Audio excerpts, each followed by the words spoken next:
నమస్కారం అండి. మనము ఆర్ఆర్బి రైల్వే రిక్రూట్మెంట్ బోర్డ్కి సంబంధించినటువంటి రిక్రూట్మెంట్లో మన కెమిస్ట్రీ సిలబస్ని చూడబోతున్నాం. ఇక్కడ చూసినట్లయితే మన ఆర్ఆర్బి రైల్వే రిక్రూట్మెంట్ బోర్డులో చాప్టర్లను కనుక చూసినట్లయితే సాధారణంగా రసాయన శాస్త్రం యొక్క నిత్య జీవితంలో పాత్ర ఏమై ఉంటుందో అది మన సిలబస్గా అడగడం జరుగుతుందండి. అనగా నిత్య జీవితంలో రసాయన శాస్త్రం యొక్క పాత్రనే మన ఆర్ఆర్బి జనరల్ సైన్స్లోని కెమిస్ట్రీ సిలబస్గా మనం పరిగణించవచ్చు. అందులో ఫస్ట్ చాప్టర్ని కనుక చూసుకున్నట్లయితే మూలకాలు ఉపయోగాలు, అనగా మనకు దాదాపుగా 118 మూలకాలు ఉన్నాయి. ప్రతి ఒక మూలకానికి సంబంధించి అనేక ఉపయోగాలు. కానీ మన నిజ జీవితంలో ఏ మూలకాల యొక్క ఆవశ్యకత ఎక్కువగా ఉందో ఆ మూలకాల గురించి వర్గీకరణ చేసుకోవడంతో పాటుగా దాని యొక్క ఉపయోగాలు కూడా ఈ మొదటి చాప్టర్లో మనం నేర్చుకుంటామండి. అలానే ఆమ్లాలు, క్షారాలు మరియు ఇప్పుడు పదార్థాల వర్గీకరణ, అనగా ఇప్పుడు మానవులను మనం 3 రకాలుగా వర్గీకరించవచ్చు. మేల్, ఫీమేల్, ట్రాన్స్జెండర్, వాళ్ళ యొక్క ప్రవర్తన, వాళ్ళ యొక్క ధర్మాల ఆధారంగా. అలానే పదార్థాలను కూడా 3 రకాలుగా రసాయన ప్రవర్తన ఆధారంగా వర్గీకరించవచ్చు. ఆమ్లాలు, క్షారాలు మరియు లవణాలు. నిజ జీవితంలో ఉపయోగించే ఆమ్ల, క్షారాలు, లవణాల గురించి మనము ఈ ఆర్ఆర్బి సిలబస్లో జనరల్ సైన్స్లో భాగంగా అధ్యయనం చేయడం జరుగుతుంది. అలానే నెక్స్ట్ థర్డ్ చాప్టర్లోకి వెళ్ళినట్లయితే నీరు రకాలు ఏమున్నాయి అందులో, అనగా సాధారణ జలం, కఠిన జలం, భారజలం, ఈ విధంగా. అలానే మనకు ఖనిజ జలం అనగా మినరల్ వాటర్ మనం రోజు తాగుతూ ఉన్నాం. ఇలా వర్షపు నీరు, ఇలాంటి అనేక రకాల నీరు గురించి మనం అధ్యయనం చేస్తాం. అలానే మనకు ఇప్పుడు ఈ ఉప్పు నీటితో మన బట్టల్ని ఉతికినప్పుడు మనకు ఈ బట్టలకు ఉన్నటువంటి డస్ట్ ఎక్కువగా రిమూవ్ కాదు, మనకు తొలగిపోదు. అనగా ఎందుకు గల కారణం ఏంటి? కాఠిన్యత. నీటి కాఠిన్యత అంటే ఏమిటి? మరి అలానే ఇప్పుడు మనం సబ్బు యూజ్ చేస్తుంటాం, బాడీ సోప్ కానీ బట్టల సోప్ కానీ. అలానే అవి పనిచేసే విధానం ఏమిటి? అలానే మన సర్ఫ్ పనిచేసే విధానం ఏమిటి? అలానే నీటి త్రిక బిందువుకి సంబంధించింది కూడా అధ్యయనం చేస్తాం మనం ఇందులో. అలానే నీటి అసంగత వ్యాకోచం అంటే ఏమిటి మనం ఆ చాప్టర్లో చదువుతూ ఉంటాం. అలానే మనకి ఇక్కడ చేంజెస్ ఉంటాయి, భౌతిక మార్పులు, రసాయనిక మార్పులు అంటూ. దాని గురించి మనం ఇక్కడ చదువుతూ ఉంటామండి. ఇప్పుడు సపోజ్ ఐస్ని వేడి చేసాం, నీరుగా మారుతుంది. నీటిని వేడి చేసాం, నీటి ఆవిరిగా మారుతుంది. నీటి ఆవిరిని మళ్ళీ చల్లారిస్తే మంచుగా మారుతూ ఉంటుంది. అనగా ఇది ఒక భౌతిక మార్పు. అదే ఇప్పుడు మనకు రసాయనిక మార్పులు ఉంటాయి, దాదాపు శాశ్వతమైనటువంటి మార్పులు. అంటే భౌతిక మార్పులు, రసాయనిక మార్పులు అంటే ఏమిటి?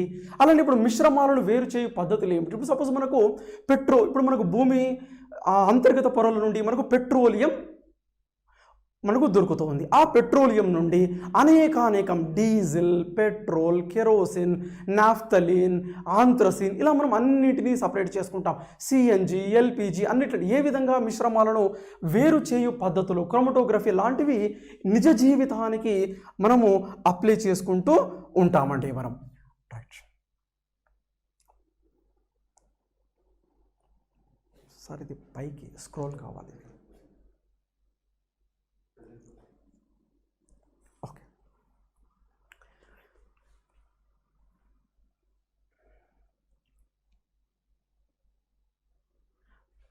రైట్. అలానే ద్రావణాలు రకాలు. మనకు ద్రావణం అంటే ఏమిటి? అనేక రకాల నిజ ద్రావణాలు, కొల్లాయిడ్ ద్రావణాలు, అవలంబన ద్రావణాలు అంటూ ఉన్నాయి. వాటికి సంబంధించినటువంటి సమాచారం ఈ చాప్టర్లో చదువుతాం. ఇప్పుడు మనకు ఒక చెక్క ఉంది. ఆ చెక్క ప్రాణం లేనటువంటి వస్తువు ప్రస్తుతానికి. దానికి కొంతకాలం క్రితం, కొన్ని సంవత్సరాల క్రితం చెట్టు రూపంలో ఉన్నటువంటిది, కొంతకాలం క్రితం ప్రాణం ఉండేది. ఇప్పుడు మన చేతిలో ఉన్నటువంటి ఆ చెక్క ముక్క యొక్క వయస్సును నిర్ణయించే పద్ధతుల గురించి చదివే శాస్త్రం రేడియో ధార్మికత. అనగా జంతు వృక్ష కళేబరాల యొక్క వయస్సును ఏ విధంగా నిర్ణయిస్తాం? మనం న్యూస్ పేపర్లలో చూస్తూ ఉంటాం. మనము అస్థికలు దొరికాయి, అలానే రాతి గుడ్డలి బయలుపడ్డది, ఇది 2000 సంవత్సరాల నాటి క్రితము ఆదిమ మానవులు అలానే 5000 సంవత్సరాల నాటి క్రితము ఉపయోగించి ఉండవచ్చు అని ఏ విధంగా చెప్తారు అంటే యురేనియం డేటింగ్ అలానే కార్బన్ డేటింగ్ అనే ప్రక్రియల ఆధారంగా మనము చెప్తూ ఉంటాం. అది ఇందులో రేడియో ధార్మికత అనే చాప్టర్లో మనం చదువుతూ ఉంటామండి. అలానే పాలిమర్లో ఇప్పుడు మనం ఉపయోగిస్తూ ఉన్నాం. మనం ఎలక్ట్రికల్ స్విచ్చెస్ కావచ్చు, మన కోంబ్ కావచ్చు, మన ప్లాస్టిక్ కవర్ కావచ్చు, మనం ఉపయోగించే క్యాప్సూల్స్ కావచ్చు, మనం ఉపయోగించే పీవీసీ పైప్స్ కావచ్చు, మనం ఉపయోగించే వైర్స్ కావచ్చు, ప్లాస్టిక్ పూర్తిగా పాలిమర్స్. ఆ పాలిమర్లలో ఏ మోనోమర్లు ఉన్నాయి, అసలు పాలిమర్ అంటే ఏంది ఇందులో చదువుతూ ఉంటామండి నిజ జీవితానికి పూర్తిగానండి. అలానే మందులు, ఔషధాలు. అలానే ఇప్పుడు ఇక్కడ మందులు, ఔషధాలలో మనము పూర్తిగా మొత్తం టోటల్గా మనకు మెడికల్ షాప్లో దొరికే మందుల గురించి చదవాల్సిన అవసరం లేదు. నిత్య జీవితంలో మనము సాధారణంగా ఒక జనరల్ స్టోర్లో ఏ మందులు దొరుకుతాయో ఆ మందులు, ఔషధాల గురించి తెలుసుకోవాల్సినటువంటి అవసరం మనకుంది. సింపుల్ యాంటీపైరెటిక్స్ అని, అనాల్జెసిక్స్ అని, ఇలాంటి చిన్న చిన్నవి అంటే జ్వర, బాధ, పెయిన్ కిల్లర్స్, ఇలాంటి చిన్న చిన్నవి, శానిటైజర్స్, ఇలాంటి వాటికి సంబంధించింది ఇందులో మనం చదువుతూ ఉంటామండి. అలానే లోహ సంగ్రహణ శాస్త్రం. ఇప్పుడు మనం ఉపయోగిస్తున్నటువంటి లోహాలు బంగారం కావచ్చు, వెండి కావచ్చు, ఇవి మనకు భూమిలో నేరుగా శుద్ధమైన స్థితిలో, స్వచ్ఛమైన స్థితిలో దొరకట్లేదు. మరి ఇవి సమ్మేళన స్థితిలో దొరుకుతున్నాయి. ఆ సమ్మేళనాల నుండి మనం స్వచ్ఛమైన స్థితిలో లోహాలని మనం సంగ్రహించాలి. లోహ సంగ్రహణ శాస్త్రము. అదేవిధంగా మన ఇనుము చూస్తూ ఉంటాం. కొన్ని నెలలకి ఆ ఇనుము యొక్క పై పూత మన గోధుమ ఎరుపు రంగులోకి తుప్పు పట్టే ప్రక్రియ చూస్తూ ఉంటాం. దాన్ని లోహక్షయంగా చెప్తూ ఉంటాం. ఆ లోహక్షయానికి సంబంధించింది ఇక్కడ మనం అధ్యయనం చేస్తూ ఉంటాం. అలానే మనకి ఇక్కడ నిత్య జీవితంలో రసాయన శాస్త్రం యొక్క పాత్ర. ఇది చాలా ముఖ్యమైన చాప్టర్. మనకు ఎక్కువ మార్కులు మనకి ఈ చాప్టర్ నుండి మనం ఎక్స్పెక్ట్ చేయవచ్చు. మనము ఇందులో చూసినట్లయితే ఆమ్లవర్షం అనగా ఇక్కడ ఆమ్లవర్షం అంటే ఏంది?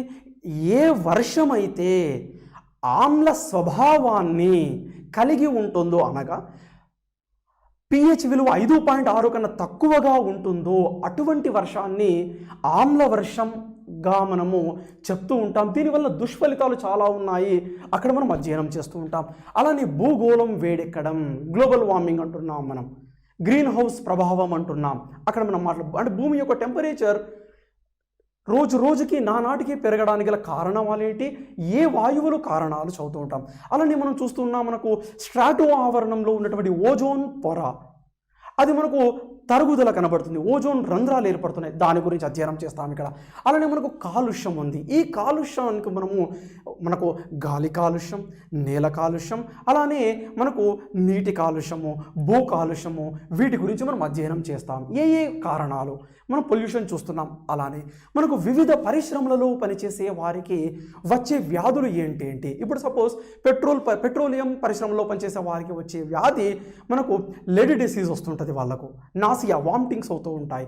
మెర్క్యూరీ పరిశ్రమలలో పనిచేసే వారికి మనకు మినిమెటా అనే వ్యాధి వస్తూ ఉంటుంది. ఈ విధంగా మనకు ఇప్పుడు ఐరన్ ఇండస్ట్రీలో పనిచేసే వారికి సిడరోసిస్, గాజు పరిశ్రమలో పనిచేసే సిలికోసిస్, అలా మనము ముందు మాట్లాడతాం. ఒక్కొక్క పరిశ్రమలో పనిచేసే వారికి వచ్చే వ్యాధులు ఏంటి.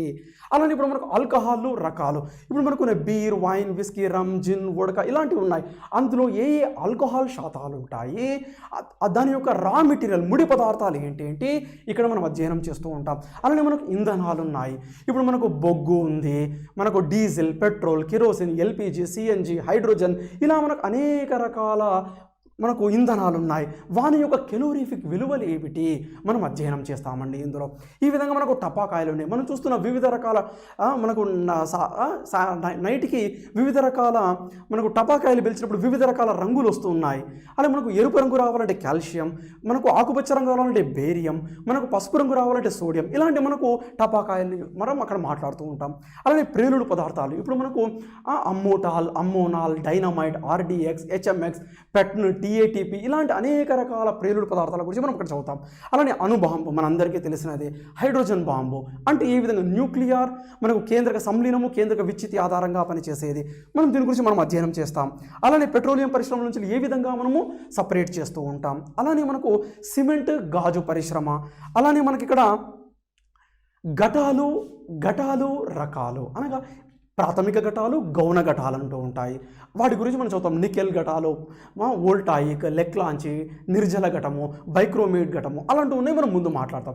ఉక్కు రకాలు సాఫ్ట్, మృదు ఇనుము, శుద్ధ ఇనుము అలా ఉన్నాయి. మనకు కాస్ట్ ఐరన్, పిగ్ ఐరన్ మనకు అక్కడ మాట్లాడతాం. అలానే మనకు పరమాణు నిర్మాణము, ఆవర్తన పట్టిక, మనకు పరమాణు అంటే పరమాణు యొక్క నిర్మాణాన్ని, ఆవర్తన పట్టిక అంటే మనం పీరియాడిక్ టేబుల్ గురించి అధ్యయనం చేస్తాము. అలానే రసాయన బంధము మనకు తెలుసు. రసాయన బంధం ఏ విధంగా బంధాలు ఏర్పడతాయి. కర్బన శాస్త్రము, కార్బోహైడ్రేట్లు అంటే ఇప్పుడు మనం గ్లూకోజ్, సూక్రోజ్, ఫ్రక్టోజ్ వాటి గురించి మనం ఇక్కడ అధ్యయనం చేస్తామండి. మనం ఇక్కడ ఈ విధంగా ఇది మన సిలబస్ అండి.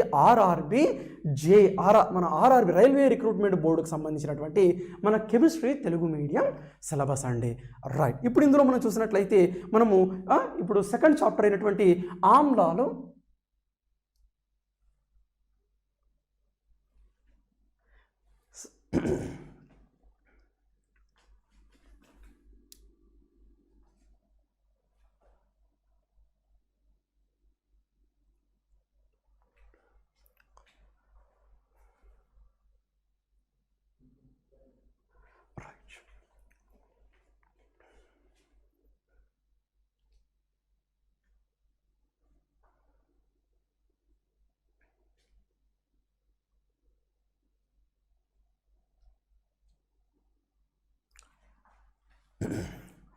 Right sir.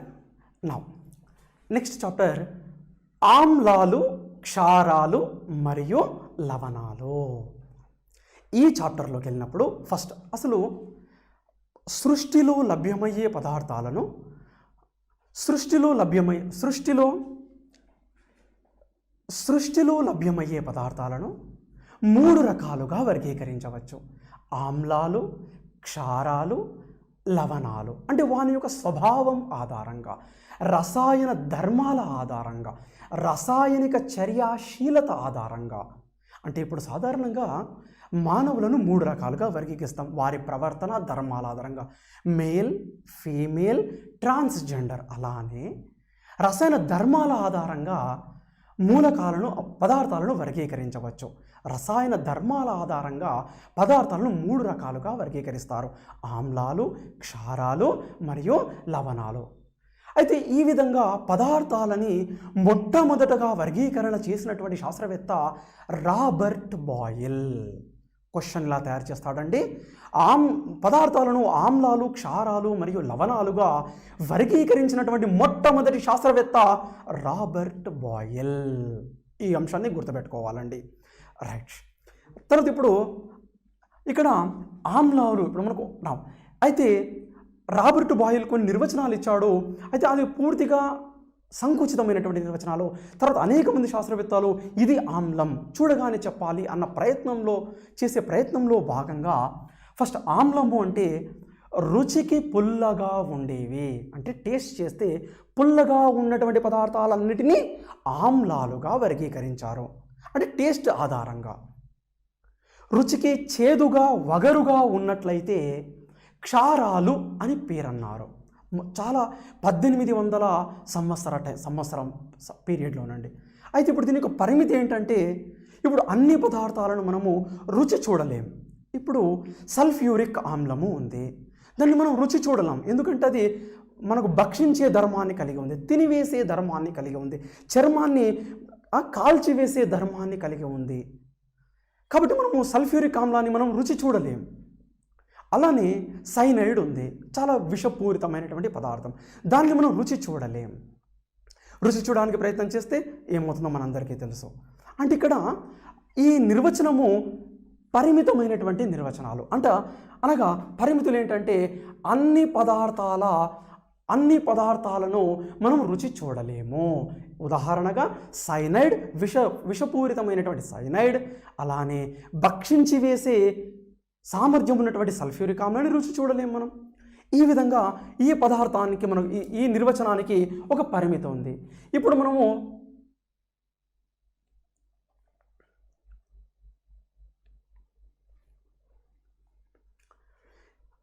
మనము చూసినట్లయితే ఇప్పుడు మనకు పాలు, పెరుగు ఉంది. ఇప్పుడు పుల్లని పాలు ఉంటాయి, మనం చూస్తుంటాం. మనం పాలు ఒక 6-7 అవర్స్ అయిన తర్వాత పుల్లటి స్మెల్ వస్తూ ఉంటుంది. పాలు, పెరుగులలో ఉండేది మనకు లాక్టిక్ ఆమ్లము. ఎక్కువగా ఆవు పాలలో ఎక్కువగా ఉంటుంది మనకు లాక్టిక్ ఆమ్లం. మనం రుచి చూడగలుగుతాం పుల్లని పెరుగు, పుల్లని పాలు. అలానే మనకు చింతపండు, ద్రాక్ష, మామిడి కాయలు, అనగా పండ్లు కాదండి, మామిడి కాయలు పుల్లగా ఉంటాయి. అన్రైప్ మ్యాంగోస్ అంటాం మనం, పుల్లటి మామిడి కాయలు. ఇప్పుడు ఇక్కడ ఇందులో చూసినట్లయితే టార్టారిక్ ఆమ్లం ఏంటండి?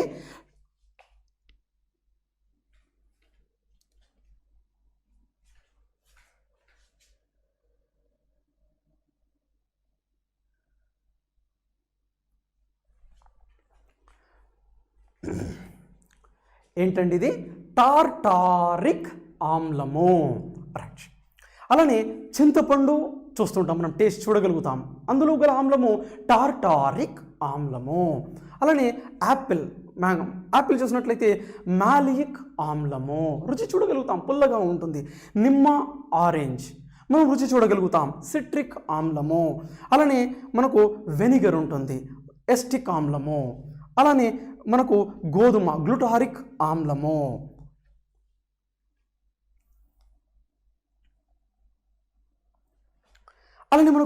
అలానే గడ్డి ఆకుల్లో ఉండేది బెంజోయిక్ ఆమ్లము. అలానే మనకు సోడా నీరు మనం చూస్తూ ఉంటాం, కొద్దిగా పుల్లగా ఉంటుంది, కార్బోనిక్ ఆమ్లం. ఇవన్నీ రుచి చూడదగినటువంటి పదార్థాలు. అనగా క్వశ్చన్ ఇలా తయారు చేస్తాడు, గోధుమలలో గల ఆమ్లం ఏది క్రింది వానిలో, లేదా టమాటో మరియు పాలకూరలో గల ఆమ్లం ఏది క్రింది వానిలో. ఈ విధంగా ద్రాక్ష, చింతపండులలో గల ఆమ్లం ఏది క్రింది వానిలో. అనగా ఇవన్నీ మనము రుచి చూడదగినవి. అనగా రుచికి పుల్లగా ఉండేవి ఆమ్లాలని, రుచికి చేదుగా ఉండేవి క్షారాలని. కానీ దీని యొక్క పరిమితి ఉంది, మనకు అన్ని పదార్థాలను రుచి చూడలేం. ఈ పరిమితిని అధిగమించడానికి రెండవ నిర్వచనానికి వెళ్తాం మనము.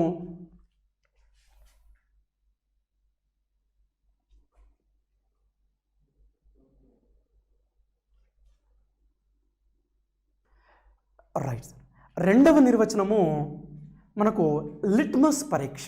అనగా నీలిరంగు లిట్మస్ కాగితాన్ని ఎరుపు రంగులోకి మార్చినట్లయితే దాన్ని మనం ఆమ్లము అంటాం మనం.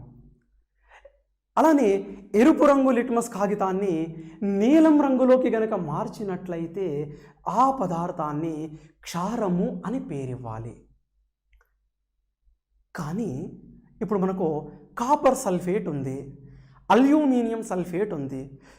ఇవి మనకు లిట్మస్ పేపర్ రంగులను వివిధ రంగుల్లోకి మార్చే పదార్థాలు. అనగా మనము ఈ నిర్వచనానికి కూడా పరిమితులతో కూడి ఉందండి. ఇందులో వివిధ రంగుల్లోకి మారుస్తూ ఉంటాయి. రైట్. మనం ఆ విధంగా ఈ పరిమితిని అధిగమించడానికి నెక్స్ట్ నిర్వచనము మూడవది అర్హీనియస్ అర్హీనియస్ అనే శాస్త్రవేత్త 1880 పీరియడ్లో ఒక సిద్ధాంతాన్ని ఇవ్వడం జరిగింది. అర్హీనియస్ ఆమ్ల క్షార సిద్ధాంతము.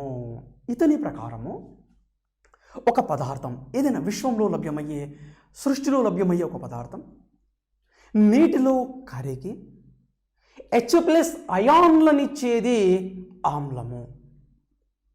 అనగా నీళ్ళల్లో కరగాలి, H+ అయాన్లను ఇవ్వాలి. ఎందుకంటే విశ్వద్రావణి నీరన్న విషయం మనకు తెలుసు. కాబట్టి ఆ కాలంలో రైట్ ఎక్కువ ప్రాముఖ్యత సంతరించుకున్న పదం ఎక్కువగా నీరు. ఇప్పుడంటే చాలా ద్రావణాలు వచ్చాయి రసాయన శాస్త్రంలో, కానీ ఆనాడు 1880 పీరియడ్లో నీరు అత్యంత ప్రాముఖ్యత సంతరించుకున్నట్టు. కాబట్టి నీటిలో కరిగి H+ అయాన్లను ఇచ్చేది ఆమ్లము అన్నారు అర్హీనియస్ ప్రకారము. నీటిలో కరిగి OH- అయాన్లను ఇచ్చేది క్షారము అన్నారు. ఎవరు? అర్హీనియస్ ప్రకారం. అంటే ఇతను సృష్టిలో లభ్యమయ్యే పదార్థాలను నీటిలో కరగడం, కరిగే పదార్థాల గురించి వివరణ ఇవ్వడం జరిగింది. మరి సృష్టిలో నీటిలో కరగని పదార్థాలు ఎన్నో ఉన్నాయి. ఇప్పుడు సున్నపు రాయి ఉంది, ఇసుక ఉంది, నీటిలో కరుగుతాయా? కరగవు. మరి ఆ పదార్థాల యొక్క స్వభావం ఏంటి? ఆమ్ల స్వభావమా, క్షార స్వభావమా? వివరించలేకపోయాడు. అనగా జలద్రావణాలు అనగా నీటిలో కరిగే పదార్థాల గురించి వివరణ ఇచ్చాడే కానీ నీటిలో కరగని పదార్థాల గురించి సరైన వివరణ ఇతను ఇవ్వలేకపోయాడు. ఇతని యొక్క లోపం అర్హీనియస్ ఆమ్ల క్షార సిద్ధాంతం యొక్క పరిమితి.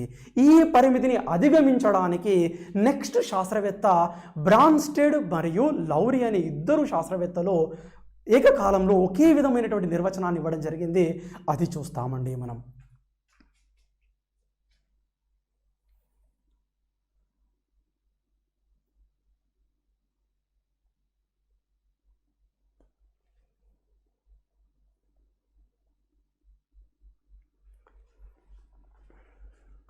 రైట్. బ్రాన్స్టెడ్ లౌరీ ఆమ్ల క్షార సిద్ధాంతము. యాక్చువల్గా లౌరీ అనే శాస్త్రవేత్త బ్రిటిష్ సైంటిస్ట్, ఇతనేమో డానిష్ సైంటిస్ట్. యాక్చువల్లీ వీళ్ళు 1810 పీరియడ్లో 10 to 20 పీరియడ్లో ఒకేసారి ఒకే విధమైన నిర్వచనాన్ని వాళ్ళకు తెలియకుండా, ఇద్దరికి తెలియకుండా ఒకేసారి సేమ్ నిర్వచనాన్ని ఇవ్వడం జరిగింది. అందుకు ఇద్దరు శాస్త్రవేత్తల పేర్ల మీదుగా బ్రాన్స్టెడ్ లౌరీ ఆమ్ల క్షార సిద్ధాంతము అని పేరు ఇవ్వడం జరిగింది. వీళ్ళ ప్రకారము H+ అనగా ప్రోటాన్ల దాత ఆమ్లము, H+ అయాన్ల అనగా ప్రోటాన్ల స్వీకర్త క్షారము అని చెప్పడం జరిగింది. అనగా ప్రోటాన్ల దాత ఆమ్లము, ప్రోటాన్ల స్వీకర్త క్షారము. మరి ఇప్పుడు సపోజ్ మనకు బోరాన్ ట్రైఫ్లోరైడ్ ఉంది.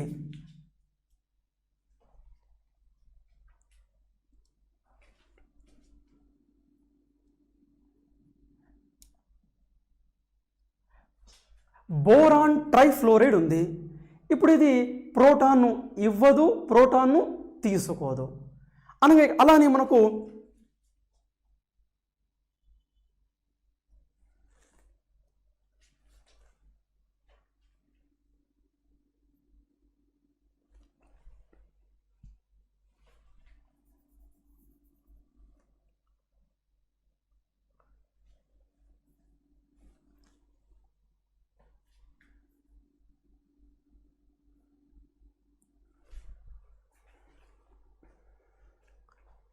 అలానే ఇక్కడ BF3 boron trifluoride, zinc chloride, ZnCl2 ఈ పదార్థాలు ప్రోటాన్ను ఇవ్వవు, ప్రోటాన్ను తీసుకో. అంటే ఇక్కడ కొన్ని సందర్భాల్లో, చాలా తక్కువ సందర్భాల్లో ప్రోటాన్ను తీసుకోవు, ఇవ్వవు. అనగా ఇక దీని యొక్క పరిమితి ఏంటంటే బ్రాన్స్టెడ్ లౌరీ ప్రకారము ప్రోటాన్ ఇవ్వాలి అంటే తీసుకునే వాళ్ళు ఉండాలి, ప్రోటాన్ తీసుకోవాలి అంటే ఇచ్చే వాళ్ళు ఉండాలి. అనగా ఒక పదార్థం యొక్క స్వభావాన్ని చెప్పాలి అంటే మరొక పదార్థం యొక్క ప్రజెన్స్ కంపల్సరీగా ఉండాలి. అంటే ఒక పదార్థం యొక్క స్వభావాన్ని చెప్పాలి అంటే మరొక పదార్థం యొక్క సహాయాన్ని తీసుకోవాలి. అనగా ఇండివిజువల్గా ఒక పదార్థం యొక్క స్వభావాన్ని చెప్పలేం. ఇతని యొక్క లోపం. అనగా ఇతని ప్రకారం ఏంటంటే ప్రోటాన్ల దాత ఆమ్లము, ప్రోటాన్ల స్వీకర్త క్షారము. కానీ ఇది దానం చేయాలన్నా ఒకరు ఉండాలి, తీసుకునేవాళ్ళు. స్వీకరించాలన్నా అక్కడ ఒకరు ఉండాలి, ఇచ్చేవాళ్ళు. అనగా ఒక పదార్థం యొక్క స్వభావాన్ని మరొక పదార్థం ఉన్నప్పుడు మాత్రమే నిర్వచించవచ్చు. కాబట్టి దీని యొక్క పరిమితి మనకు. ఇప్పుడు మనకు బెంజిన్ ఉంది, అందులో చాలా ప్రోటాన్లు ఏమి ఉండవు ఇవ్వడానికి. కార్బన్ టెట్రాక్లోరైడ్ ఉంది, అందులో ప్రోటాన్లు ఏమీ లేవు ఇవ్వడానికి, తీసుకోవడానికి. అలా అనేక పరిమితులు ఉన్నాయి. రైట్. అలానే ఈ పరిమితులను అధిగమించడానికి నెక్స్ట్ శాస్త్రవేత్త వచ్చాడు లూయిస్ ఆమ్ల, ఒక సిద్ధాంతాన్ని ఇచ్చాడు, లూయిస్ ఆమ్ల క్షార సిద్ధాంతము. ఇతని ప్రకారము ఇక ఇతను H+లో OH- అంటే ఏమీ చెప్పలేదు, సింపుల్గా అన్నాడు ఎలక్ట్రాన్ జంట స్వీకర్త ఆమ్లము, ఎలక్ట్రాన్ జంట దాత క్షారము అన్నాడు. ఎవరి ప్రకారము? లూయిస్ ప్రకారము. ఇతను H+OH- అని ఏమీ చెప్పలేదండి. రైట్. ఇప్పుడు సపోజ్ బోరాన్ BF3 ఉంది, బోరాన్ ట్రైఫ్లోరైడ్. ఈ బోరాన్ ట్రైఫ్లోరైడ్లో ఒక ఖాళీ ఆర్బిటాల్ ఉంటుంది. ముందు మాట్లాడతాం రసాయన బంధంలో. జింక్ క్లోరైడ్లో కూడా, అలానే అల్యూమినియం క్లోరైడ్లో కూడా ఒక ఖాళీ ఆర్బిటాల్ ఉంటుంది. అనగా ఎలక్ట్రాన్ జంటను స్వీకరించడానికి, అనగా వీటిని ఎలక్ట్రాన్ కొరత గల సమ్మేళనాలు అంటారండి. అష్టక విన్యాసం పూర్తి కానటువంటి ఎలక్ట్రాన్ కొరత గల సమ్మేళనాలు అంటాం. దీని గురించి ముందు చదువుతాం, మనం ముందు క్లాస్లో డిస్కస్ చేస్తాం. అనగా ఎలక్ట్రాన్ జంట స్వీకర్త ఆమ్లాలని, ఎలక్ట్రాన్ జంట దాత క్షారాలు అంటాం. ఈ రెండు నిర్వచనాలు ఒకటే, కానీ ఉపయోగించే పదాలే వేరు. ఇప్పుడు H+ అంటే ఖాళీ ఆర్బిటాల్ ఉంటుంది. H+ అంటే ఖాళీ ఆర్బిటాల్. ఖాళీ ఆర్బిటాల్ను ఇస్తుంది అంటే మనము వేకెంట్ అకౌంట్ నెంబర్ని పంపిస్తున్నాము అంటే, బ్యాలెన్స్ లేని అకౌంట్ నెంబర్ని పంపిస్తున్నాము అంటే దాని అర్థం డబ్బులను స్వీకరిస్తున్నాము అనగా, ఎలక్ట్రాన్ జంటను స్వీకరిస్తున్నాము అనగా, దీన్ని జస్ట్ పదాలను మార్చి వేరే రూపంలో నిర్వచనం ఇవ్వడం జరిగింది. ఎలక్ట్రాన్ జంట స్వీకర్త ఆమ్లము అని చెప్పడం జరిగింది. ఇప్పుడు అలానే ప్రోటాన్ల స్వీకర్త అంటే H+ను తీసుకున్నాడు అనుకోండి. H+ అంటే ఏంది? మనకు అక్కడ ఖాళీ ఆర్బిటాల్ ఉంటుంది. H+ని తీసుకున్నాడు అంటే ఆటోమేటిక్గా H+ను తీసుకున్నాడు అంటే మన ఖాళీ అకౌంట్ నెంబర్ మన నాన్నకు పంపిస్తుంటాం. ఖాళీ అకౌంట్ నెంబర్ పంపించగానే ఆయన ఏం చేస్తాడు? అందులో కొన్ని బ్యాలెన్స్ వేస్తాడు, డబ్బులు వేస్తాడు. అంటే ఇప్పుడు ఇక్కడ కూడా సేమ్, మనం ప్రోటాన్ని H+ ప్రోటాన్ల స్వీకర్త, డబ్బుల దాత నాన్న. ఇక్కడ కూడా అంతే, ప్రోటాన్ల స్వీకర్త క్షారము, ఎలక్ట్రాన్ జంట దాత, డబ్బుల దాత క్షారము. అంటే పదాన్ని మార్చాడు అంతే, కానీ అదే కాన్సెప్ట్ని ఇవ్వడం జరిగింది. అందువలన బ్రాన్స్టెడ్ లౌరీ ఆమ్ల క్షారాలన్నీ లూయిస్ ఆమ్ల క్షారాలు అవుతాయి. కానీ లూయిస్ ఆమ్ల క్షారాలన్నీ బ్రాన్స్టెడ్ లౌరీ ఆమ్ల క్షారాలు కావు. బ్రాన్స్టెడ్ లౌరీ ఆమ్ల క్షారాలన్నీ లూయిస్ ఆమ్ల క్షారాలు అవుతాయి, కానీ లూయిస్ ఆమ్ల క్షారాలన్నీ బ్రాన్స్టెడ్ లౌరీ ఆమ్ల క్షారాలు కావు. కారణం ఏంటంటే ఇది ప్రోటాన్ల దాత. ఇప్పుడు దీనికి ఉదాహరణ HCl HNO3. మరి దీనికి రైట్ ఇక్కడ మనం రాస్తాం NaOH రాసుకోవచ్చు మనం, లేకుంటే మనం జింక్ క్లోరైడ్ రాసుకోవచ్చు. ఇప్పుడు ఇక్కడ దీనికి ఉదాహరణ లూయిస్ ఆమ్ల క్షార సిద్ధాంతానికి బోరాన్ ట్రైఫ్లోరైడ్. ఇప్పుడు ఇందులో H+ ఏమైనా ఉన్నాయా ఇవ్వడానికి? H+ లేదు అసలు. ఇందులో ఏమైనా H+ ఉందా ఇవ్వడానికి? లేదు. H+ ఏమైనా ఉందా ఇవ్వడానికి? లేదు. కాబట్టి ఇది ఎట్టి పరిస్థితుల్లో బ్రాన్స్టెడ్ లౌరీ ఆమ్లం అయితే కాదు. కాబట్టి లూయిస్ ఆమ్ల క్షారాలన్నీ బ్రాన్స్టెడ్ లౌరీ ఆమ్ల క్షారాలు కావు అన్నది విషయం మనకి ఇక్కడ అర్థమవుతుంది. ఒకే నిర్వచనాన్ని భిన్న పదాలలో వ్యక్తం చేయడం. ఖాళీ అకౌంట్ నంబర్ని పంపించడము డాడీకి, డబ్బులను స్వీకరించడము రెండు ఒకటే. అవే ఆమ్లాలు. మనం ఆమ్లాలు. మనం డబ్బులను మనము ఖాళీ అకౌంట్ నంబర్ డాడీకి పంపిస్తాం, అలానే డబ్బులను స్వీకరిస్తాం. ఇది మనం ఆమ్లం. ఇప్పుడు డాడీ ఏంటి? క్షారంగా చెప్పుకోవచ్చు. ఖాళీ అకౌంట్ నంబర్ను స్వీకరిస్తాడు, అలానే డబ్బుల దాత ఎలక్ట్రాన్ జంట దాతగా మనం చెప్పవచ్చు.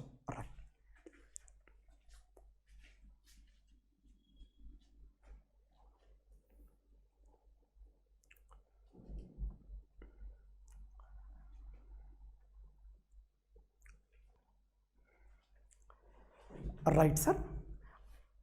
లేవోయిజర్ ప్రకారము అన్ని ఆమ్లాలలో తప్పనిసరైన మూలకం ఆక్సిజన్గా భావించడం జరిగింది. కానీ ఇప్పుడు హైడ్రోక్లోరిక్ ఆమ్లం ఉంది.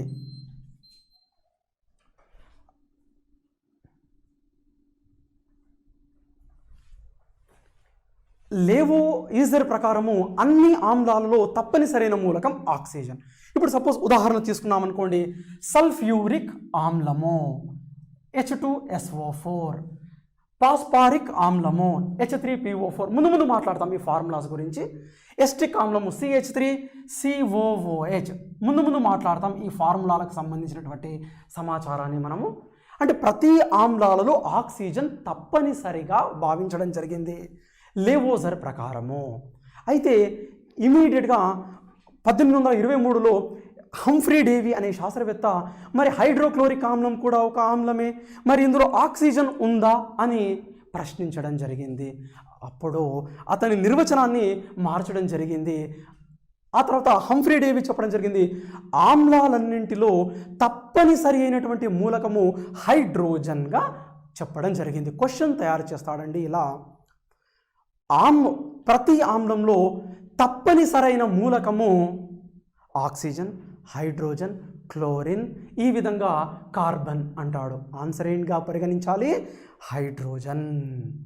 ఇప్పుడు ఇది రైట్ అండి, ఎందుకంటే ఇతని ప్రకారము ఆక్సిజన్ ఉండాలి, కానీ హైడ్రోక్లోరిక్ ఆమ్లము రుచికి పుల్లగా ఉంటుంది, నీటిలో కరిగి H+ అయాన్లను ఇస్తుంది, H+ అయాన్ల దాత, కాబట్టి ఇది ఆమ్లం అన్న విషయం మనందరికీ తెలుసు. హైడ్రోక్లోరిక్ ఆమ్లము మన జీర్ణ రసంలో ఉంటుంది, జీర్ణాశయంలో ఉంటుంది. అందుకే మనకు ఇక్కడ పుల్లటి బేకులు వచ్చినప్పుడు మనకు తెలుస్తూ ఉంటుంది పుల్లటి అనగా ఇక్కడ హైడ్రోజన్ అనగా అంటే ప్రతి ఆమ్లంలో తప్పనిసరైనటువంటి మూలకం క్రింది వానిలో అని అంటాడు. అప్పుడు మనం ఏదిగా గుర్తించాలి సార్? రైట్, హైడ్రోజన్గా గుర్తించాలి.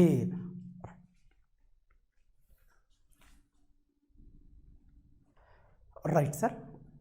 Next concept pH. అంటే ఇది ఒక జర్మనీ దేశానికి చెందినటువంటి పదం అండి. Abbreviation power of H+ ions.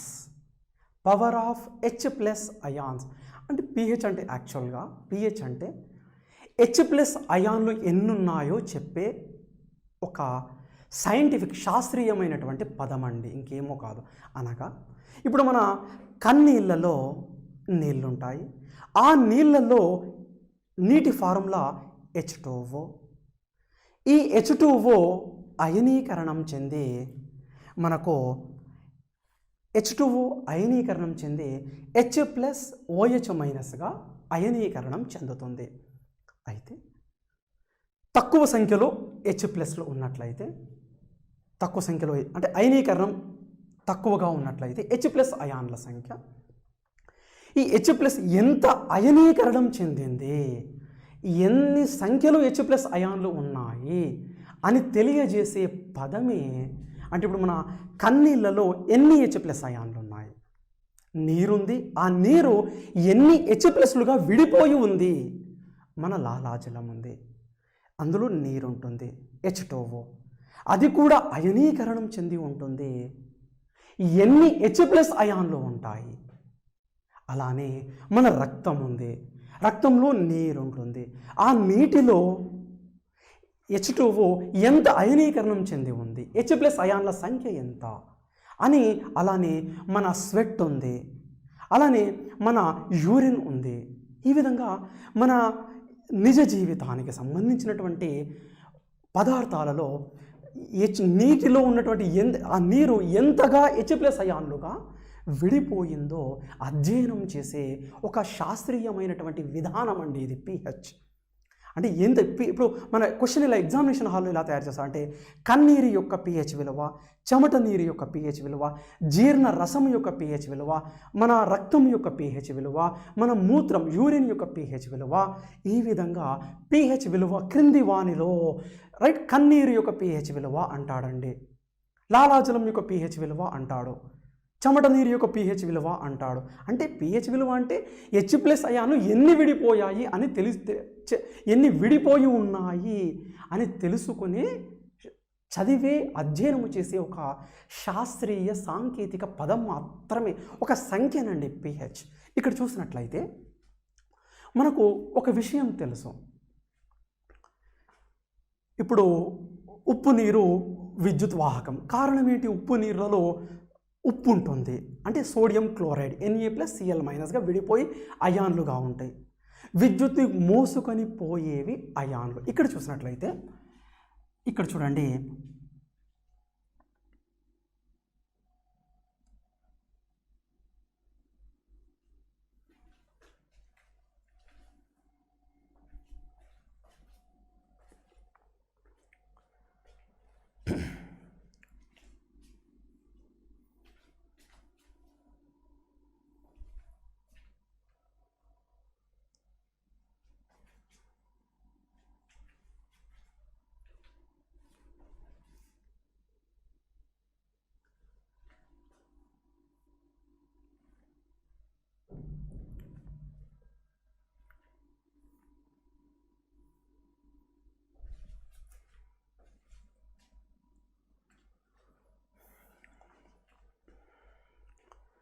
Right sir, ఇక్కడ మనకు ద్రావణాల విద్యుత్ వాహకత. విద్యుత్ వాహకత అంటే ఆవేశాన్ని మోసుకొని వెళ్ళే అయాన్లు ఎక్కువగా ఉంటే విద్యుత్ వాహకత ఎక్కువగా ఉంటుంది. ఇప్పుడు అనగా ద్రావణాల విద్యుత్ వాహకత అందులో అయాన్ల సంఖ్యకి అనులోమానుపాతంలో ఉంటుంది. అయాన్లు ఎక్కువగా ఉంటే విద్యుత్ ఆవేశాన్ని మోసుకొని వెళ్ళే అయాన్ల సంఖ్య ఎక్కువగా ఉంటే, విద్యుత్ని మోసుకొని వెళ్ళే సామర్థ్యం కూడా ఎక్కువగా ఉంటే విద్యుత్ వాహకత ఎక్కువగా ఉంటుంది. అనగా ద్రావణాల విద్యుత్ వాహకత ఆ ద్రావణం యొక్క అయనీకరణ తీవ్రతకు, డిగ్రీ ఆఫ్ అయోనైజేషన్, ఎంత అయనీకరణము చెందితే అన్ని అయాన్లు ఎక్కువగా ఉంటాయి. ఎన్ని అయాన్లు ఎక్కువగా ఉంటే విద్యుత్ని మోసుకొని వెళ్ళే అయాన్ల సంఖ్య ఎక్కువగా ఉంటే విద్యుత్ వాహకత కూడా ఎక్కువగా ఉంటుంది. అనగా ద్రావణాల విద్యుత్ వాహకత అయనీకరణ తీవ్రతకి అనులోమానుపాతంలోనూ, అనగా అందులో గల అయాన్ల సంఖ్యకి అనులోమానుపాతంలో ఉంటుంది. ఇది ఒక సాధారణమైనటువంటి మనకు ఒక బేసిక్ కాన్సెప్ట్, మనందరికీ తెలిసినటువంటి విషయం. అలానే మనకు ఇంకొక విషయం కూడా తెలుసు. స్వచ్ఛమైన నీరు అంటే ప్యూర్ వాటర్, స్వచ్ఛమైన నీరు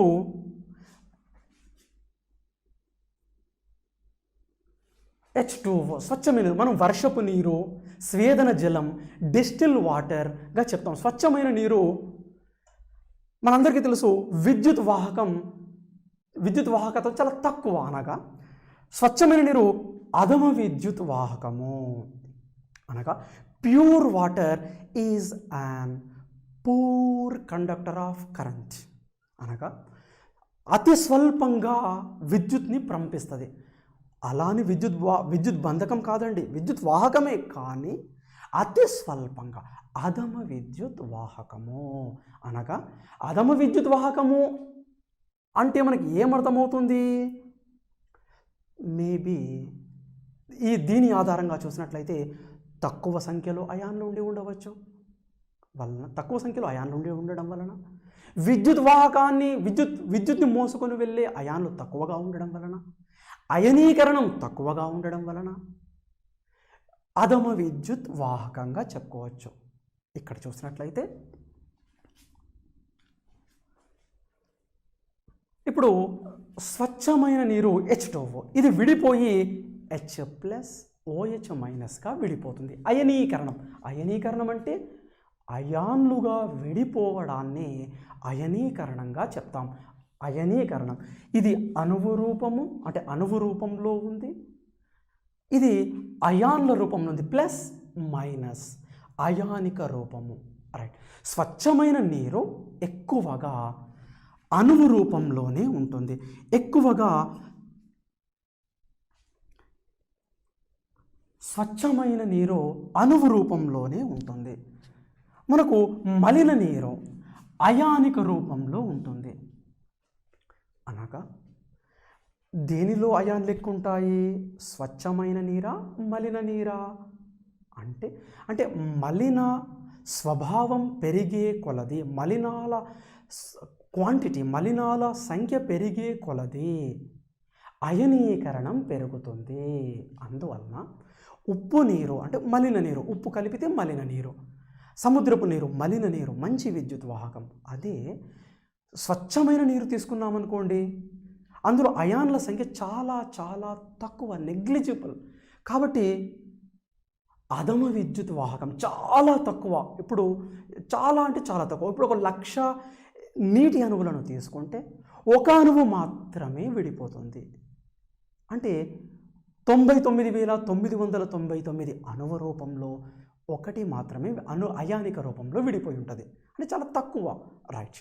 అంటే ఇప్పుడు స్వచ్ఛమైన నీరు అణువ రూపంలో, మలిన స్వభావము పెరిగే కొలది అయనీకరణ తీవ్రత పెరిగి, అయాన్ల సంఖ్య పెరిగి, విద్యుత్ వాహకత పెరుగుతూ ఉంటుంది.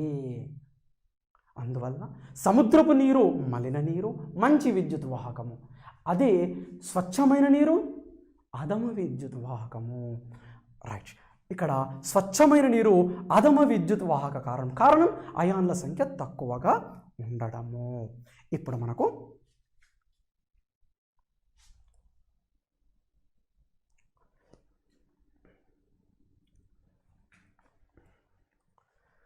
స్వచ్ఛమైన నీటిలో స్వచ్ఛమైన నీరు అయనీకరణము తక్కువ, అయాన్ల సంఖ్య తక్కువ, అనగా H+ అయాన్ల సంఖ్య చాలా చాలా తక్కువ.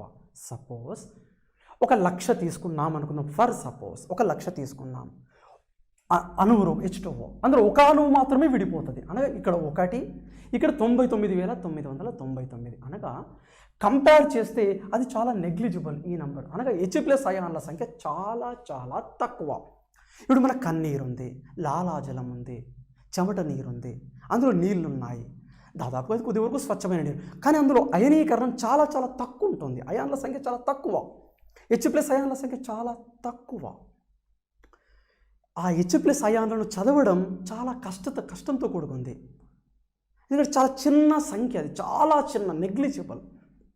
ఇప్పుడు సపోజ్ మన చుట్టూ వైరస్లు, అంటే మన గాలిలో బ్యాక్టీరియా ఉంటుంది, వైరస్ ఉంటుంది, శైవలాలు, శిలీంధ్రాలు ఉంటాయి.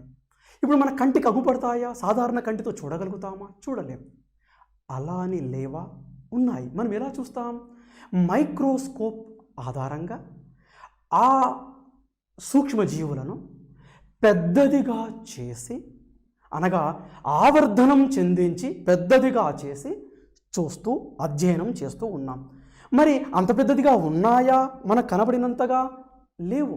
అంటే మనం చదవడానికి ఆవర్ధనం చేసుకుంటున్నాం, మ్యాగ్నిఫికేషన్, ఎన్లార్జింగ్ చేస్తున్నాం. ఆవర్ధనం చెందించి మైక్రోస్కోప్ ఆధారంగా సూక్ష్మజీవులను అధ్యయనం ఏ విధంగానైతే చేస్తున్నామో అదేవిధంగా ఇక్కడ స్వచ్ఛమైన నీటిలో H+ అయాన్ల సంఖ్య చాలా చాలా తక్కువ. మరి దీనిని అధ్యయనం చేయాలి అంటే పెద్దదిగా చేసుకోవడానికి మనము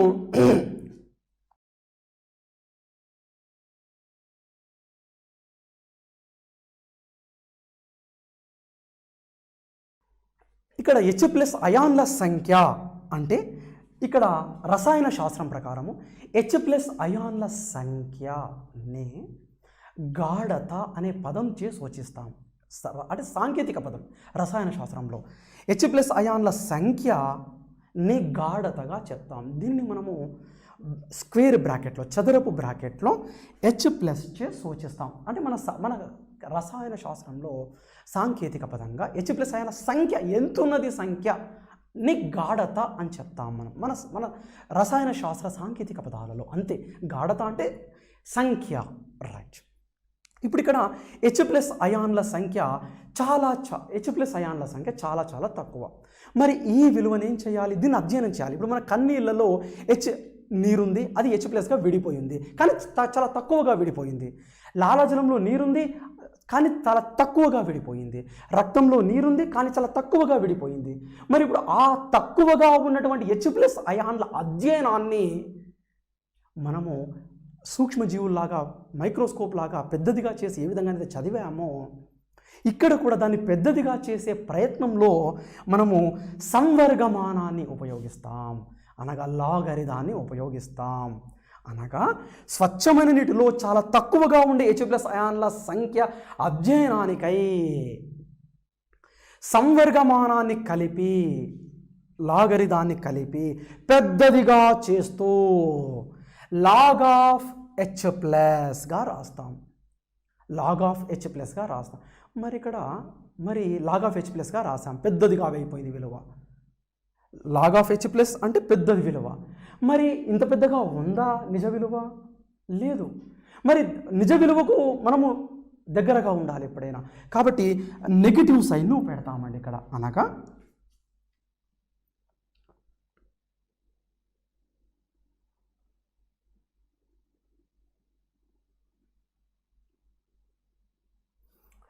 ఇక్కడ pH minus log of H+.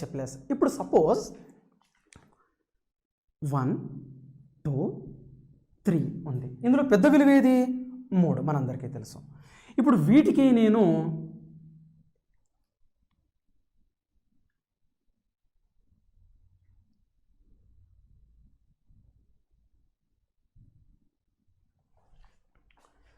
ఇప్పుడు 1, 2, 3 ఉంది. ఇందులో పెద్ద విలువ ఏది మనందరికీ తెలుసు? 3. ఇప్పుడు ఇదే విలువలకు మైనస్ రాసేసాను అనుకోండి, ఏమవుతుంది? -1, -2, -3. ఇప్పుడు ఇందులో ఈ 1, 2, 3లో పెద్ద విలువ 3. మరి మైనస్ రాస్తే పెద్ద విలువ ఏది? ఇది. చిన్న విలువ ఏమైపోయింది? -3. అంటే పెద్ద విలువకు మైనస్ రాస్తే చిన్న విలువ అయిపోతుంది. ఇప్పుడు మనము H+ అయాన్ల సంఖ్య చాలా తక్కువ, దాన్ని పెద్దదిగా చేయడానికి సంవర్గమానాన్ని కలిపాం, లాగ్ పెద్దదిగా చేసాం. అంత పెద్దదిగా లేదు, మరి దాన్ని నిజ విలువకు దగ్గర తీసుకురావాలంటే పెద్ద విలువకు మైనస్ రాస్తే చిన్న విలువగా మారుతుంది. అనగా మైనస్ లాగ్ ఆఫ్ H+, అనగా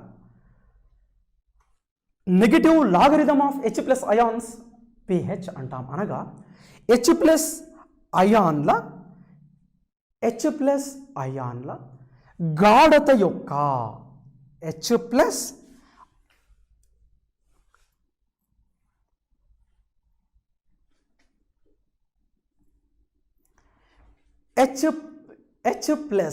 అయాన్ల గాఢత అంటే బ్రాకెట్, H+ అయాన్ల సంఖ్య చాలా చిన్న విలువ, పెద్దదిగా చేయడానికి లాగరిథం కలిపాం. మరి నిజ విలువకు దగ్గరగా చేయడానికి యాక్చువల్గా చిన్నగా ఉంది ఆ విలువ, కాబట్టి ఏం చేస్తాం మనం? మైనస్. అనగా H+ అయాన్ల గాఢత యొక్క రుణ సంవర్గమాన విలువని pHగా చెప్తాం. చూడండి, H+ అయాన్ల సంఖ్య అంటే గాఢత చదర బ్రాకెట్, H+ అయాన్ల సంఖ్య యొక్క గాఢత యొక్క రుణ సంవర్గమాన విలువని pHగా చెప్తాం. ఇప్పుడు ఎగ్జామినేషన్ హాల్లో మనకు ఎలా క్వశ్చన్ తయారు చేస్తాడు అంటే pH విలువల మీద క్వశ్చన్ తయారు చేస్తాడు. అయితే ఈ pH విలువలు 0 నుండి 14 మధ్యలో ఉంటాయి. మనం మాట్లాడతాం దీని గురించి. 14 దాకానే ఎందుకు ఉండాలి, 15, 16 ఎందుకు ఉండకూడదు, ముందు మాట్లాడతాం. ఫస్ట్ ఇప్పుడైతే చూడండి, రైట్ సార్. ఈ pH విలువలకు సంబంధించింది సోరెన్సన్ అనే శాస్త్రవేత్త ఒక స్కేల్ని తయారు చేయడం జరిగింది. ఈ స్కేల్ పైన pH విలువలను తీసుకోవడం జరిగింది. 0 నుండి 14 వరకు, 1, 2, 3, 4 ఇలా 14 వరకు స్కేల్ పైన. 14 వరకే ఎందుకు మనం ముందు మాట్లాడతాం. రైట్. pH విలువలు 1, 2, 3 ఈ విధంగా స్కేల్ని తీసుకున్నప్పుడు pH విలువ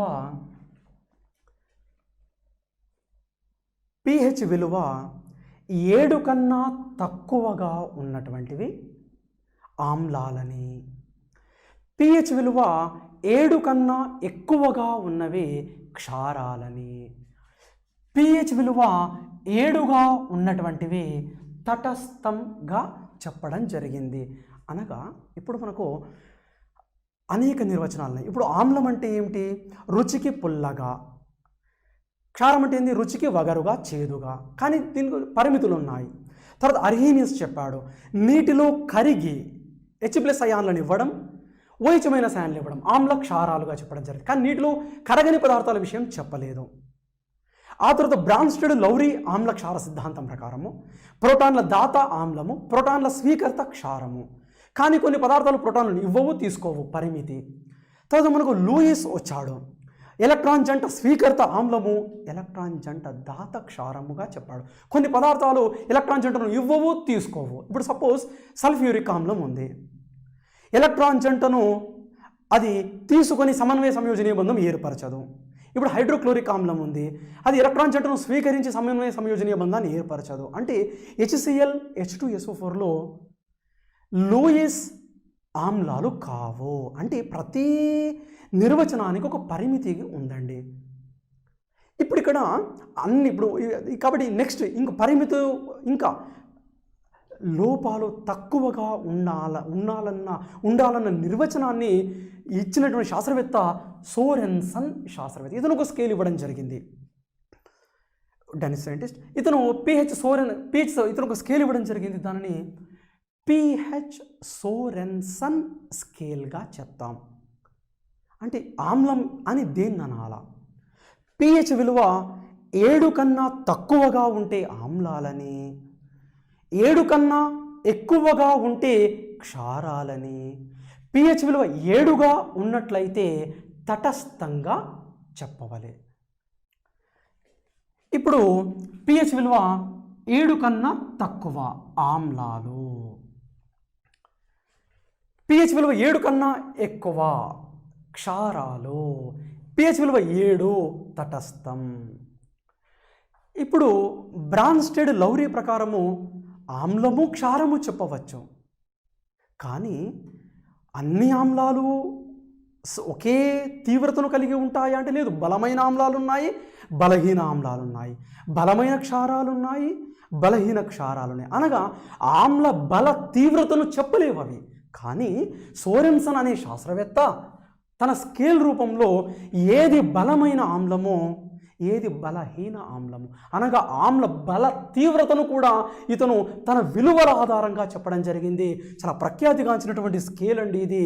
ఇప్పుడు 7 కన్నా తక్కువగా ఉంటే ఆమ్లాలు, 7 కన్నా ఎక్కువగా ఉంటే క్షారాలు, 7గా ఉన్నట్లయితే తటస్థం. అందులో ఇప్పుడు 3 వరకు కనుక ఉన్నదనుకోండి,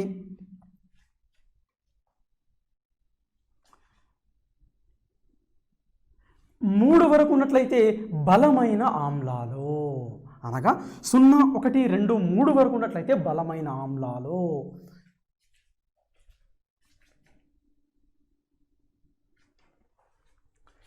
10కి తర్వాత 10, 11, 12, 13, 14 వరకు 10 కన్నా ఎక్కువగా ఉంటే బలమైన క్షారాలు, అనగా 3 కన్నా తక్కువ ఉంటే బలమైన ఆమ్లము, 10 కన్నా ఎక్కువగా ఉంటే బలమైన క్షారాలు. మరి ఆ మధ్యలో ఏంటి? ఇక్కడ చూస్తే మనకు 7 మనకు అందరికీ తెలుసు తటస్థము. అనగా ఈ తటస్థానికి న్యూట్రల్, అనగా ట్రాన్స్జెండర్. ఇది మేల్, అది ఫీమేల్ అనుకుంటే ఇది ట్రాన్స్జెండర్. ఇప్పుడు ట్రాన్స్జెండర్కి చుట్టుపక్కల ఉన్న వాళ్ళు కూడా కొద్దిగా స్వల్ప లక్షణాలు మిక్స్ అయి ఉంటాయి. అనగా బలహీన ఆమ్లము, బలహీన క్షారము. అనగా తటస్థానికి చుట్టుపక్కల ఎడమవైపు ఆమ్లము, బలహీన ఆమ్లం, కుడివైపు బలహీన క్షారము. అనేది తటస్థానికి చుట్టుపక్కల. అదే తటస్థానికి దూరం వెళ్ళే కొలది బలమైన ఎడమవైపు ఆమ్లాలు, కుడివైపు క్షారాలు. బలమైన అనగా pH విలువ 0 నుండి 3 మధ్యలో ఉంటే బలమైన ఆమ్లాలు, 3 నుండి 7 కన్నా ఎక్కువ, 7 కన్నా తక్కువగా ఉంటే బలహీన ఆమ్లాలని, 7 కన్నా ఎక్కువ అంటే 7.0001 అయినా పర్వాలేదు, 7 కన్నా కొద్దిగా ఎక్కువ ఉన్న క్షారమే బలహీన క్షారం. 7 నుండి 10కి మధ్యలో ఉన్నట్లయితే బలహీన క్షారము, 10 కన్నా ఎక్కువగా ఉన్నట్లయితే బలమైన క్షారంగా చెప్తాం. అనగా ఎడమ నుండి కుడికి వెళ్ళే కొలది ఆమ్ల స్వభావము తగ్గుతూ, తటస్థీకరణము చెందుతూ, క్షార స్వభావము పెరుగుతూ ఉంటుంది. అనగా బలమైన ఆమ్లాలు, బలహీన ఆమ్లాలు, తటస్థము, బలహీన క్షారాలు, బలమైన క్షారాలు. అనగా ఎడమ నుండి కుడికి వెళ్ళే కొలది ఆమ్ల స్వభావము క్రమక్రమేణా తగ్గుతూ తటస్థీకరణానికి దగ్గరై క్షార స్వభావము క్రమక్రమేణా పెరుగుతూ మనం చూస్తూ ఉంటాం ఈ పిహెచ్ సోరెన్సన్ స్కేలులో. అయితే ఈ సోరెన్సన్ అనే శాస్త్రవేత్త వివిధ రకాల పదార్థాల యొక్క పిహెచ్ విలువలను ఒక టేబుల్ రూపంలో కూడా ఇవ్వడం జరిగింది. చూస్తామండి మనం ఇప్పుడు అది.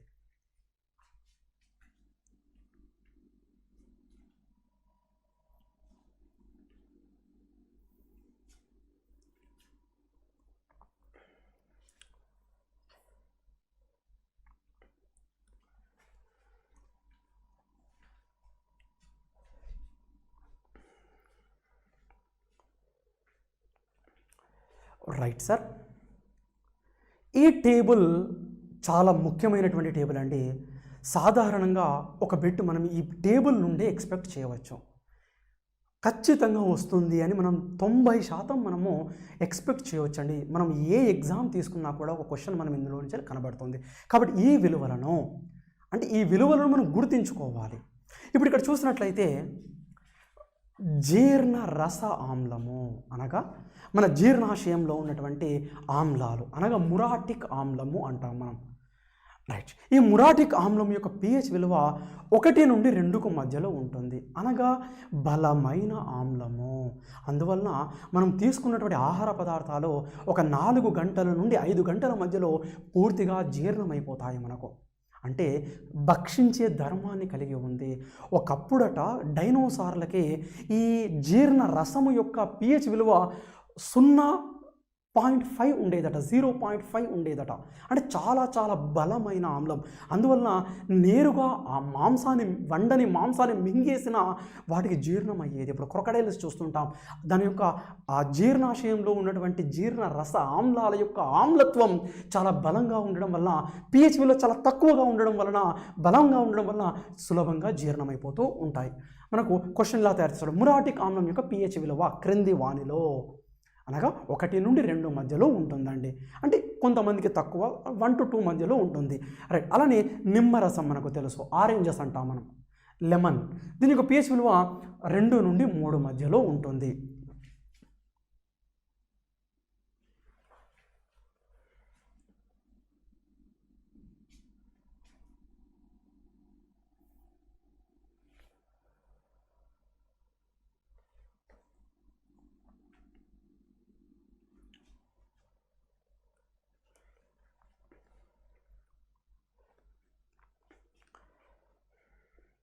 నిమ్మరసం మనం చూస్తుంటాం, ఆరెంజెస్ అంటాం, దీని యొక్క పిహెచ్ విలువ 2 నుండి 3 మధ్యలో ఉంటుంది. తర్వాత చూసినట్లయితే వెనిగర్, ఇందులో ఎస్టిక్ ఆమ్లం ఉంటుంది సార్. వెనిగర్ మనందరికీ తెలుసు, మనము బిర్యానీ తయారు చేయడానికి కానీ, లేకుంటే మనం ఇత్తడి పాత్రలను తోమడానికి పీతాంబరి అనే పేరుతో వాడుతుంటాం మార్కెట్లో మనకు. అందులో మెయిన్గా ఎస్టిక్ ఆమ్లం ఉంటుంది, దాని యొక్క పిహెచ్ విలువ 3గా ఉంటుంది. తర్వాత ఇప్పుడు మనకు ద్రాక్ష రసం, గ్రేప్ జ్యూస్ అంటాం, దాదాపుగా 3.2గా ఉంటుంది. అలానే బత్తాయి రసం 3.5గా ఉంటుంది మనకు. అలానే ఆల్కహాల్, సాధారణంగా ఏ ఆల్కహాల్ అయినా కూడా మనకు సాధారణంగా 4గా ఉంటుంది, అంటే బలహీన ఆమ్లంగా చెప్పుకోవచ్చు. అందులో ముఖ్యంగా బీర్కి సంబంధించినట్లు చూసినట్లయితే 4 నుండి 4.4 మధ్యలో మనం చూస్తూ ఉంటాం. అంటే నిజ జీవితంలో మన చుట్టూ ఏవైతే ఉన్నాయో వాటికి సంబంధించినటువంటి పిహెచ్ విలువలను మనం అధ్యయనం చేయాలి. అలానే ఇప్పుడు మనకు యూరిన్ చూసినట్లయితే, యూరిన్ ఇప్పుడు depending upon the healthiness of that body, ఆరోగ్యం పైన ఆధారపడి ఉంటుంది. అంటే సాధారణంగా వీక్ యాసిడ్గా ఉంటుంది, 4.4 నుంచి కొంతమందికి బేస్గా కూడా ఉంటుంది, 8 వరకు ఉంటుంది అండి, కొద్ది వరకు, అంటే 4.4 to 8.1. అలాంటి ఇప్పుడు మనకు సోడా నీరు ఉంది, 5.5గా ఉంటుంది. అలాంటి ఇప్పుడు మనకు లాలాజలం ఉంది, మనకు దాదాపుగా 6.4 నుండి 6.9 వరకు ఉంటుంది లాలాజలం. అది ఇప్పుడు మనకు ఆవు పాలు, అంటే మీరు పాలు రైట్ తీసుకున్నట్లయితే 6.4 to 6. 5-6 మధ్యలో ఉంటుంది. అలానే స్వచ్ఛమైన నీరు, అదే మనకు వర్షపు నీరు అంటాం, స్వేదన జలం అంటాం, డిస్టిల్ వాటర్ అంటాం. pH విలువ మనము 7గా పరిగణిస్తాం. అంటే 7 అంటే ఏంది మనకి ఇక్కడ తటస్థము, అంటే 7 కన్నా పైన ఉన్నవన్నీ రుచికి పుల్లగా ఉండే ఆమ్లాలు. 7 ఎలా ఉంటుంది? తటస్థము, స్వచ్ఛమైన నీరు, రుచి ఉండదు. రైట్ నౌ అలానే నెక్స్ట్ మానవ రక్తం యొక్క pH విలువ 7.32 to 7.45 మధ్యలో ఉంటుంది, depending upon the healthiness of that body. అలానే సముద్రపు నీరు చూసినట్లయితే 8.1, 8.2, 8.3 అలా ఉంటుంది మన సముద్రపు నీరుది. అలానే ఇప్పుడు మనకు తినే సోడా అంటాం, అదే సోడియం బైకార్బోనేట్. ఏంటి? NaHCO3. ముందు మాట్లాడతాం. సోడియం బైకార్బోనేట్ మనము పాలకు కలుపుతూ ఉంటాం. అంటే ఇప్పుడు పాలు ఒక 8 గంటల తర్వాత పుల్లటి వాసన వస్తుంటుంది. చిన్నపిల్లలు తాగడానికి ఇష్టపడరు. అప్పుడు తల్లి ఏం చేస్తుంది? అందులో ఆ పాల గిన్నెలో కొద్దిగా తినే సోడా కలుపుతుంది. తినే సోడా అంటే సోడియం బైకార్బోనేట్. దాన్ని పాల సోడా అని పేరు కూడా ఉంది. మనము చపాతీ చేయడానికి మనం కలుపుతూ ఉంటాం సోడా. అలానే మనము అన్నానికి కూడా కలుపుతూ ఉంటాం సోడా. తినే సోడా అంటాం, పాల సోడా అంటాం, చపాతీ సోడా అంటాం, బేకింగ్ సోడా అంటాం. అదే తినే సోడా యొక్క pH విలువ కనుక చూసినట్లయితే మనకు 9.2గా ఉంటుంది. Baking soda, sodium bicarbonate. దాని యొక్క ఫార్ములా ఏంటి? ఏ విధంగా ఫార్ములా రాయాలి ముందు మాట్లాడదాం మనం. NaHCO3 ఏ విధంగా రాయాలి? ఎస్, మన సిలబస్లో ఉంది. అలానే నెక్స్ట్, ఇప్పుడు ఎవరైనా ప్రయోగశాలలో తనకు తెలియకుండా ఎవరైనా యాసిడ్ తాగారే అనుకుందాం, పొరపాటున యాసిడ్ తాగితే ఇప్పుడు లోపట్లో జీర్ణాశయంలో ఆమ్లం ఉంది. ఆమ్లం గొంతు ద్వారా వెళ్ళేటప్పుడు ఆమ్లం యొక్క స్వభావం ఏంటి? భక్షించి వేసే లక్షణం, కొరజివ్ ప్రాపర్టీ, తినివేసే లక్షణాన్ని కలిగి ఉంది. ఈ గొంతును కాల్చివేస్తూ జీర్ణాశయంలోకి వెళ్తూ కడుపంతా మండుతూ ఉంటుంది. ఇప్పుడు ఆ తగ్గించడానికి ఇప్పుడు ఆమ్లానికి ఏం కలిపితే విరుగుడవుతుంది? క్షారం కలపాలి. అనగా ఏం కలపాలి? అలాని బలమైన క్షారం కలుపుతామా? బలహీన క్షారం ఏదో చిన్న, అనగా మెగ్నీషియం హైడ్రాక్సైడ్, MgOH టేకెన్ ట్వైస్గా చెప్తూ ఉంటాం.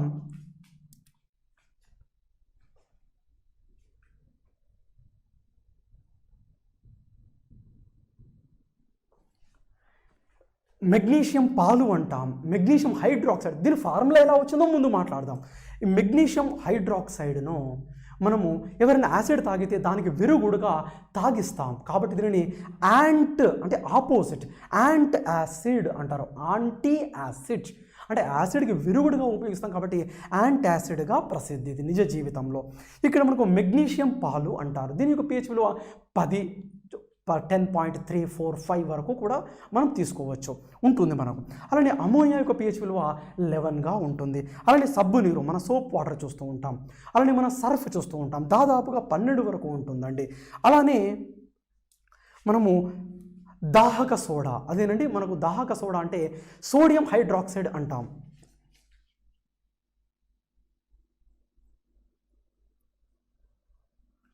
Sodium hydroxide, NaOH, sodium hydroxide. దీనికి ఇంకొక పేరుంది, దప్పిక సోడా అంటారు. తెల్లగా ఇంత చిన్న చిన్న బిళ్ళల రూపంలో ఉంటుంది. మనం ల్యాబొరేటరీలో కనుక చేతిలో తీసుకున్నట్లయితే కొద్దిసేపటికి 1 నిమిషం లోపట్లోనే అది హైగ్రోస్కోపిక్గా అంటే ఇట్లా జిగటగా మారుతూ ఉంటుంది. ఇప్పుడు మన ఉప్పుని కొన్ని రోజులు బయట పెడితే అంత ఇట్లా జిగటగా మారుతుంది. అనగా వాతావరణంలో ఉన్నటువంటి తేమను తన వైపు ఆకర్షిస్తూ ఉంటాయి. అలానే సోడియం హైడ్రాక్సైడ్ కూడా వాతావరణంలో ఉన్నటువంటి తేమను తమ వైపు ఆకర్షించుకొని, రైట్, అందువలన తేమను ఆకర్షించుకుంటున్నాయి. కాబట్టి ఈ పదార్థానికి ఏమని పేరంటే దప్పిక సోడా, దాహక సోడా అనే పేరుంది. దాహక సోడా లేదా దప్పిక సోడా సోడియం హైడ్రాక్సైడ్ యొక్క pH విలువగా చూసినట్లయితే 14గా మనం చూస్తూ ఉంటాం. అనగా క్వశ్చన్ ఇక్కడ ఎలా తయారు చేస్తాడంటే pH టేబుల్ చూసినట్లయితే వివిధ రకాల పదార్థాల యొక్క pH విలువలు ఖచ్చితంగా గుర్తుపెట్టుకోవాలి. ఇక్కడ మనం ఒక క్వశ్చన్ను మనం ఎక్స్పెక్ట్ చేయవచ్చు. సార్ ఇక్కడ మనం రైట్ ఇక్కడ చూడండి.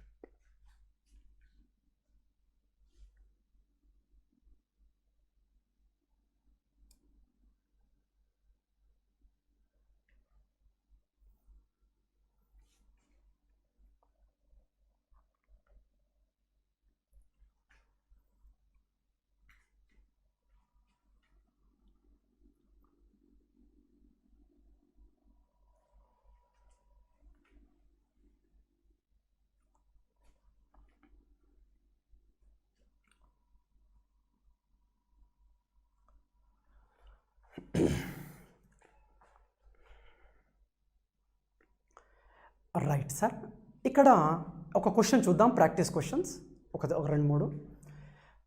పాలు అనునది ఒక అని అడుగుతాడు. సాధారణంగా పాలు యొక్క pH విలువ ఎంత?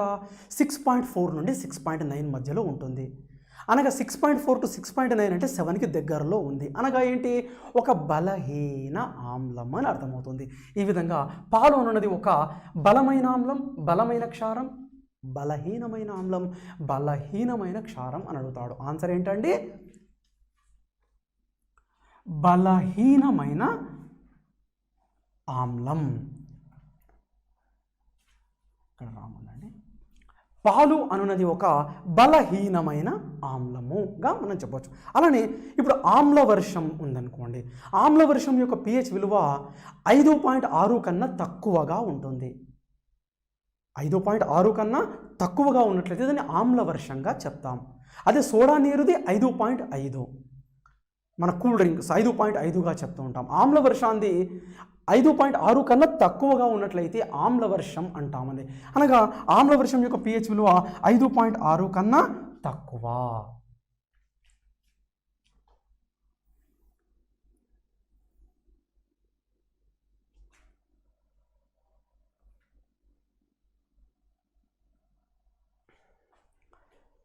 రైట్ సార్, నెక్స్ట్ క్వశ్చన్ జతపరచండి అనే క్వశ్చన్ ఉంది.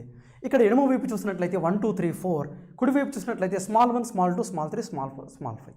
ఎడమవైపు చూస్తే సముద్రపు నీరు, లాలాజలం, మురాటిక్ ఆమ్లం, మెగ్నీషియం, పాలు. కుడివైపు చూసినట్లయితే విలువలు ఉన్నాయండి. దీన్ని జతపరచాలి. ఇప్పుడు మనకు సముద్రపు నీరు pH విలువ మనందరికీ తెలుసు 8, అనగా 8, అనగా 1 3. లాలాజలం యొక్క pH విలువ 6.4 నుండి 6.9, అనగా 4. మురాటిక్ ఆమ్లం యొక్క pH విలువ మనందరికీ తెలుసు 1 to 2 మధ్యలో ఉంటుంది, అనగా 1. రైట్. అలానే మెగ్నీషియం పాలు మనందరికీ తెలుసు 10.5 లాగా ఉంటుంది. రైట్, అనగా 4. అనగా ఆన్సర్ ఏది వస్తుంది మనకు? బి. అనగా ఈ విధంగా జతపరచండి అనే క్వశ్చన్ కూడా అడగవచ్చు. అనగా లేదా ఇలా కూడా అడగవచ్చు. ఇప్పుడు దాహక సోడా లేదా దప్పిక సోడా యొక్క pH విలువ క్రింది వానిలో, అనగా 14, ఆ విధంగా. లేదా క్రింది వాని, ఇప్పుడు దాహక సోడా అన్నది లేదా దప్పిక సోడా అన్నది ఒక బలహీన బలమైన ఆమ్లం, బలహీన బలమైన క్షారం. క్రింది వానిలో ఏది అంటాడు? ఏది బలమైన క్షారం అంటే బలమైన అనే ప్యాటర్న్లో గుర్తుపెట్టుకోవాలి. అలానే pH విలువ కూడా గుర్తుపెట్టుకోవాలి. అంటే ఇక్కడ ఏంటి? pH విలువ అంటే ఏంటి? అందులో ఉన్నటువంటి నీటిలో H2Oలో ఎన్ని H+ అయాన్లు విడిపోయి ఉన్నాయి అని చదివే విధానమే pH విలువ. Right sir.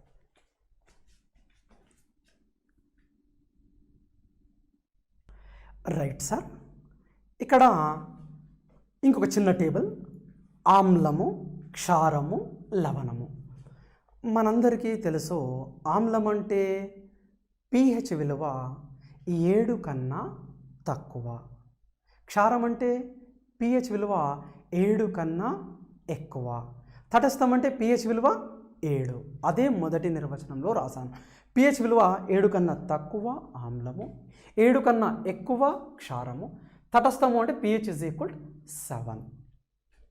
మొదటి నిర్వచనం. అంటే భేదాలు చూసినట్లయితే క్వశ్చన్ ఇలా తయారు చేస్తాడు. ఆమ్లానికి సంబంధించి సరికానిది గుర్తించండి ABCD. క్షారానికి సంబంధించి సరి అయినది గుర్తించండి ABCD. ఆ విధంగా ఈ 4 గుర్తుపెట్టుకోవాలి, వీటికి సంబంధించినటువంటి సమాచారం. చూద్దాం. ఇప్పుడు మనకు ఆమ్లం అంటే 7 కన్నా తక్కువ, అంటే pH విలువ 7 కన్నా తక్కువ ఆమ్లము. క్షారం అంటే 7 కన్నా ఎక్కువ, తటస్థం అంటే pH విలువ = 7. మనందరికీ తెలుసు ఆమ్లము అనగా ఏంటి? H+ అయాన్లు ఇచ్చేది, అంటే H+ అయాన్ల సంఖ్య ఎక్కువ. క్షారం అంటే ఏంది?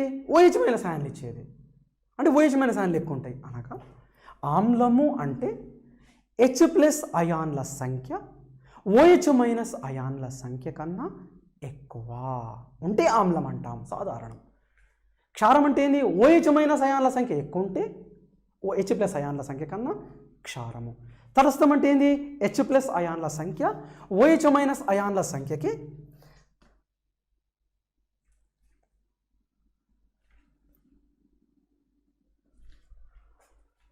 హెచ్ ప్లస్ అయాన్ల సంఖ్య OH మైనస్ అయాన్ల సంఖ్యకి సమానంగా ఉన్నట్లయితే తటస్థం. అంటే ఇక్కడ pH విలువ 7 కన్నా తక్కువ అంటే ఆమ్లము. అంటే అది ఇంకో నిర్వచనం చెప్తే H ప్లస్ అయాన్ల సంఖ్య OH మైనస్ అయాన్ల కన్నా ఎక్కువ ఉంటే ఆమ్లము. అలానే మనకు H ప్లస్ అయాన్ల సంఖ్య 10⁻⁻7 కన్నా ఎక్కువగా ఉంటే 10⁻⁻7 ఎందుకు తీసుకోవాలి? మనం నీటి అయానిక లబ్ధం అనే నెక్స్ట్ కాన్సెప్ట్లో మాట్లాడతాం. దీనికి సంబంధించి 10⁻⁻7 కన్నా ఎక్కువగా ఉంటే ఆమ్లము. H ప్లస్ అయాన్ల సంఖ్య